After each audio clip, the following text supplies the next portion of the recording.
ball come off his hand smooth. He know when to put it, how hard to throw, how he put in that spot. So I mean, I love Kid.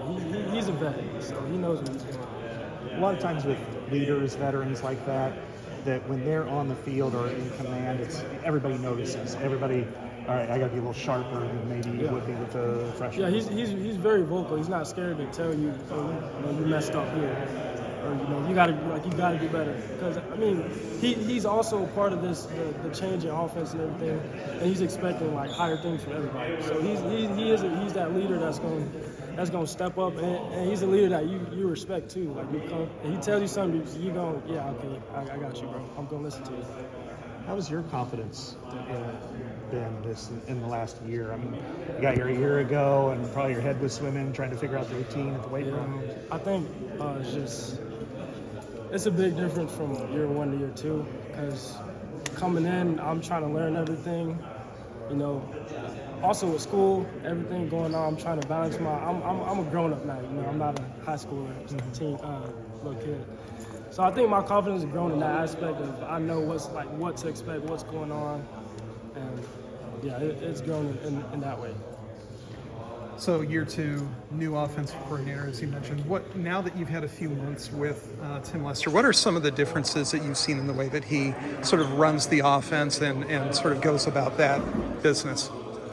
What's the question? Difference between this year and last year? Yeah, pretty much. Like how is participating in this offense different this year than it was last year? It's a little more fun. Yeah. Like I said this earlier, it's just a lot more versatility, just a lot of motion and a lot of, you could be, like I said, you could be at an X and you're moving in the slot. You're not just going to play outside the whole time. Yeah.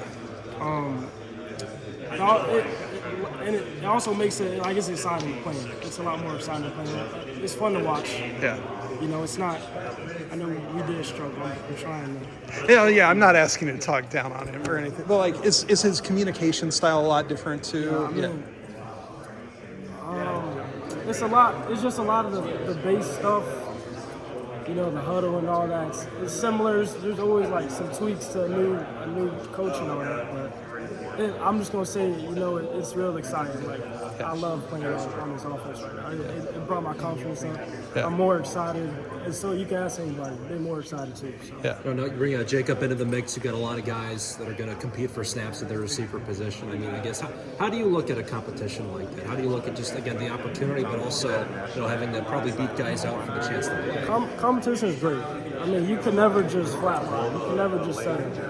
Especially when you got guys competing every day and they're doing good things, so you're like, okay, what can I do that can be better than what they did? And what can I do to just stand out? So competition is always good. You don't never want to feel like, oh, I already made it. I'm better than everybody. Because that's never the case. There's always someone that's better than you. So you just got to come in with the mindset that you're gonna have to compete with somebody, even if it's not in this area. Someone somewhere else is, yeah.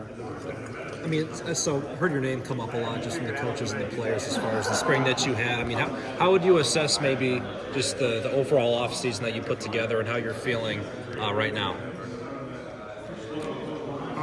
How I felt about my offseason? Just yourself, yeah. I had a great offseason. I'm just keeping my head down, working in my playbook, talking to God about it. God is my number one. Without Him, I would not be here. So, I just keep working. The main thing is just getting in your playbook, and that's what I do. And then just show up when you're out there, and that's what I try to do. I just try to just go hard when I'm out there. And if you go hard, it's not gonna go unnoticed. So if you go hard, you're not gonna have a bad day. Well, that's not true. I got you. Yeah, you know what I'm trying to say. Yeah. Appreciate you, Jarriett. Thank you. So, speaking of that competition, when you're lining up against somebody on the secondary, who, when they line up from you, you're like, all right, I'm going to get some really good competition out of him today? I hate to give him his props, but that's a good sign. DJ Hall, he's a nice corner. I like him. When I line up, I'm like, all right, what can I do? Because he's smart too. He's not. A lot of corners are just out there. Safety give you the call, you're in your zone. He gonna disguise the coverage. Yeah, so he's real versatile in that way. This guy's recovers, and he's a good man player too. So Awesome. John, I just want to say John. He's a playmaker. He's real aggressive. I want to give those two their props. Awesome. Thanks a lot.